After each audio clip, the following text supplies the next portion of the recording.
Good afternoon and welcome to the first ever episode of With or Without Parole, where we discuss the life that leads to, from, and after incarceration. Today I'm going to get straight into a story. It's the first day in prison, the first day hitting the main line, the first day hitting the yard on where you're going to be doing your time at. For me, it was way back in 1996 when I was only 19 years old, and it takes place in the state of Louisiana where I'm from, and I had received a 4-year prison sentence for a drive-by shooting, and I was already in reception, which is a story we'll discuss later. I was already out of the parish prison and in the Department of Corrections, but in reception. I wasn't on a yard. I was being processed through. It's where they figure out where they need to send you, what jail you're going to go to. They determine it based on your time, who you are as a person, et cetera, et cetera, et cetera. So the place that I was being sent to was David Wade Correctional Center. And like I said, I was at Hunt's, and they wake you up before the sun comes up. You eat your breakfast. They let you know, hey, look, this is where you're going. Pack your stuff. The whole cell block's up. The whole dorm's up, wherever it is that they're moving you from. And because they're giving everybody bags and letting you know you pack your stuff up, you're being transferred. Well, we was in, a cell block area of Hunt's Correctional Center where they process inmates through. And so we was in the cell block waiting to be transferred. We got our bags put in our door. This is, pack your stuff's where you're going. And so we find out where we're going. I'm going to David Wade Correctional Center. I had heard about David Wade Correctional Center while I was, awaiting jail. There's nothing but time. So people start talking. You start asking questions. You start finding out about this jail, this prison, that prison. And so I had a little, David Wade Correctional Center had a little reputation. And so you're thinking to yourself, okay, I'm going, this is it. I'm 19 years old, but I'm going to a man's prison. This isn't a kid's game. My actions and my decisions have led me to a serious situation, which is called prison. So once you find out where you're going, you go on the walk and hunt, and they set you up and you're lined up according to where you're going. So you see a bunch of different prisoners, everybody's standing, but everybody's standing in places according to where they're being transferred to. There's a lot of buses coming in and out during this particular time. And because you got people going to different prisons, you got people going to WCI, DCI, Angola, which is Louisiana State Penitentiary, Wade, DeQuincy, Louisiana, Allen Correctional Center, Wynn Correctional Center, different places. And even some parish prisons are there because they're picking up people, bringing them back to the parish jail, or even delivering people from the parish jail to Hunt's Correctional Center, which is the reception center for the state of Louisiana in Baton Rouge area. So I'm with a group of guys. We all know we're all going to Wade Correctional Center. We start talking, you start small talking with people, getting to know one another, where you from, whatever, small talk. I don't recall really having serious, intimate conversation with anybody. Just I can kind of picture some of the guys who were there, getting to know them, getting to talk to them, where you from. A lot of the guys were from up north. Actually, a lot of the guys who were on their way to David Wade Correctional Center were from more or less the Shreveport area, because the prison at David Wade is up north.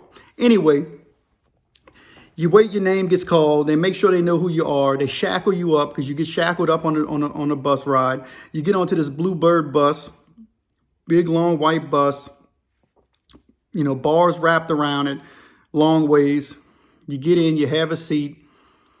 It's just like an old school bus.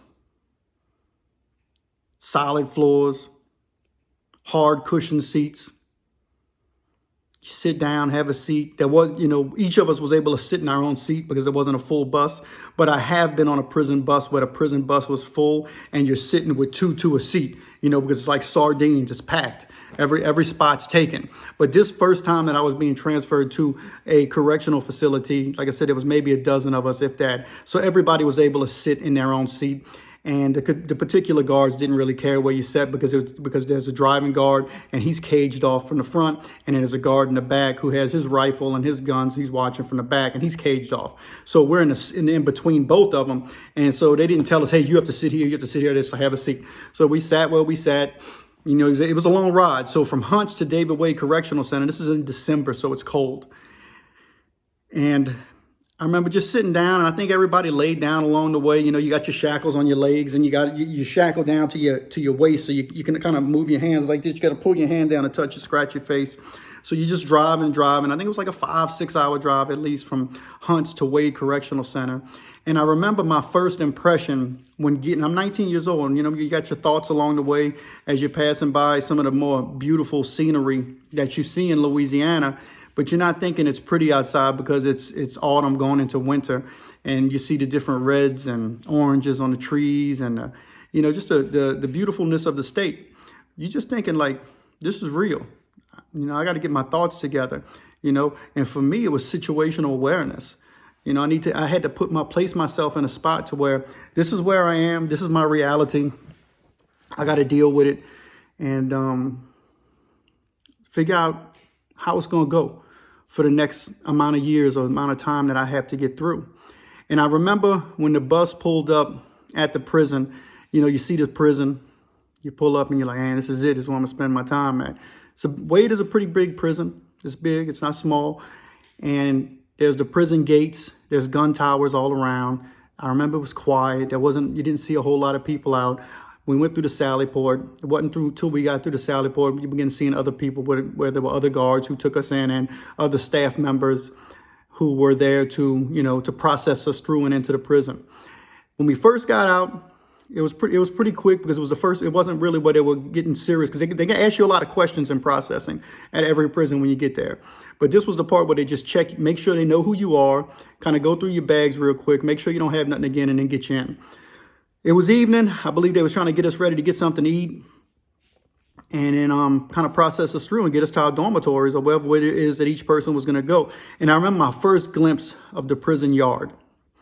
We got out, and like I said, it was cold. It was kind of late evening, and the yard was still open, but there wasn't a lot of inmates on the yard because it was so cold outside. But I remember the first time seeing the buildings, which was later on I learned was actually the working cell block, and another building, which was a dormitory that went on that side of the prison. At Wade Correctional Center, they have a north and south side, and I believe this was the south side, and that's where the working cell block is, and extended lockdown and all that stuff. And I remember there was a few guys playing basketball, and it was really quiet, cold and quiet. I could see the gun guard standing on the tower in the distance, watching everything.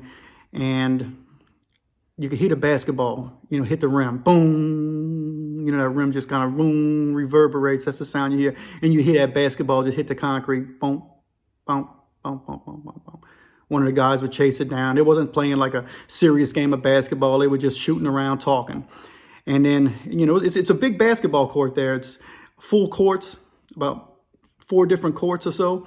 And then you can hear in the distance, I heard, like metal clanking, cling, cling, cling, cling. And you look, and there's a weight pile. And on the weight pile, just my first observance of it, is they had a couple, I remember it was white guys, kind of biker types, beards, big fellas, and they were just working out, chatting around. And then there was a big field next to the weight pile. It was a track field where it was a big field, for playing football, track, and everything else. And they had a few inmates, quietly walking the field by themselves. And I remember thinking to myself, man, this is where I'm at. This is how it is, like I said, that situational awareness. I'm looking at things, obviously you hear stuff from, you watch the movies, and if you don't know, you don't know. This is my first time there. Like I said, I'm still a teenager. And, I see these white guys working out together, a couple black guys on the basketball court hanging out together, shooting hoops. It was nothing crazy. It was it's actually kind of a peaceful scene, but you can feel the tension. You can feel the animosity. You can feel the fear. You can feel the doubt. You can feel the emotions. It's thick. Almost you can cut it. Like with a knife, you can almost cut the emotions that just hover deep within these prisons. And I remember thinking to myself, okay, man, this is it. I don't know how it's gonna go. But, in my mind, I'm trying to stay calm, trying to stay cool, because you don't want to show any of your emotions. You don't want to wear them on your sleeve. You're still trying to figure it out. You don't want to ask too many questions. You don't want to say too much. The more comes out your mouth, the more people, begin to pass judgment. So you want to keep quiet. You want to say as little as possible. You want to be respectful. You want to just get through it. So anyway, we wound up being placed in the dorm. But I got placed in the dormitory. They figured out where I was. I'll never forget.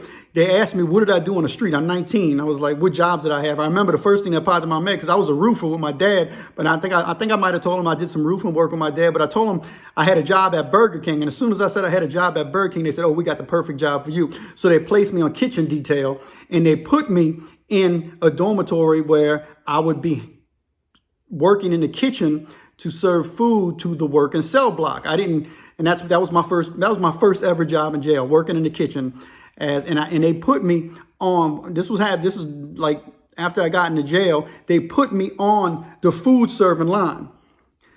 I'm 19 years old. I don't know nothing, I don't know how serious it is to put food on people's trays, but each inmate has an idea on what they are and aren't owed. So I'm just doing what they told me, giving, I think I was handing out bread. I don't remember, but I remember handing out food. And this is my first glimpse after, one of my first few days of all the people in the work and cell block. And the work and cell block is where a lot of the people who are getting in fights, causing trouble and all are. And so, I'm watching, I'm looking at the different faces coming through, I'm studying everything. Remember, situational awareness. I'm getting to know my surrounding. Like I said, I'm also from down south in Louisiana. I'm from the New Orleans area.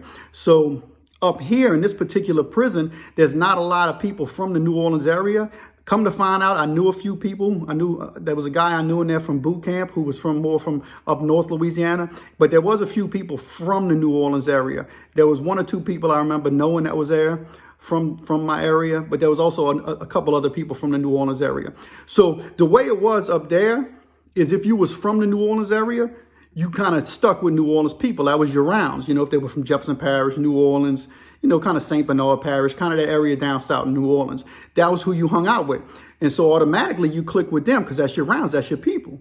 Rounds means from around the way, from round your way. That's what they said back then, your rounds, ROUNDS. So I was with my rounds, hanging out and everything. But I remember one of the first times I was putting food on a tray, and I think I put a bun or a biscuit or something on somebody's tray.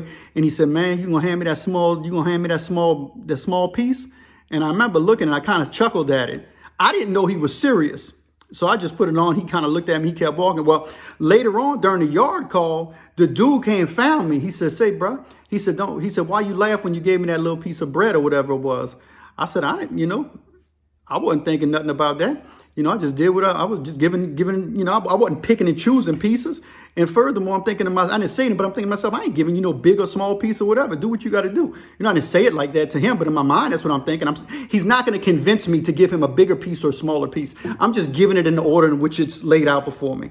That's just the way it is. And that's the way I'm going to do it every time. However the consequences fall, then that's just the way they were going to fall. Later on in jail, you learn that, you look out for your people. So, of course, later on, in my prison sentences, as I did more time, I would give things to different people. But I remember giving this person this bread. He came, found me, called himself, kind of checked me. And I just, nothing ever happened of it, And I was kind of nervous about it. We didn't get into anything. And he was serious. I think he could tell also that I didn't intentionally mean to offend him. I think he was looking like this guy's just green. He's just fresh. There's nothing, there's no motive behind it. But again, situational awareness. You need to be careful on everything you do in jail and in prison because somebody's always watching. You got to be careful. Like I said, later on, as I did my time, things got different. But this was the beginning. And for a 19-year-old kid, it was a tough situation. But I got through it. And thank God to where I am today. And it was a tough walk. There was a lot of fights. There was a lot of pain, a lot of heartache, a lot of ups, a lot of downs. But today I can say that I'm not the man I am today if I don't go through the things that I went through then. But I was able to compartmentalize and say that this isn't a life that you want to glamorize. This isn't something you want to continue to do. You got to change. You got to hold yourself accountable. You have to be willing to live differently than you did in the past. You have to be willing to learn from your mistakes. And if you're in prison and which I've seen people live in prison like they're in a resort or something, they enjoy it, and nobody enjoys it. I don't enjoy it. I don't want this to be my home forever. But the reality is, it is some people's home forever. And at 19 years old, with a 4-year prison sentence for a drive-by shooting, I was in prison with lifers.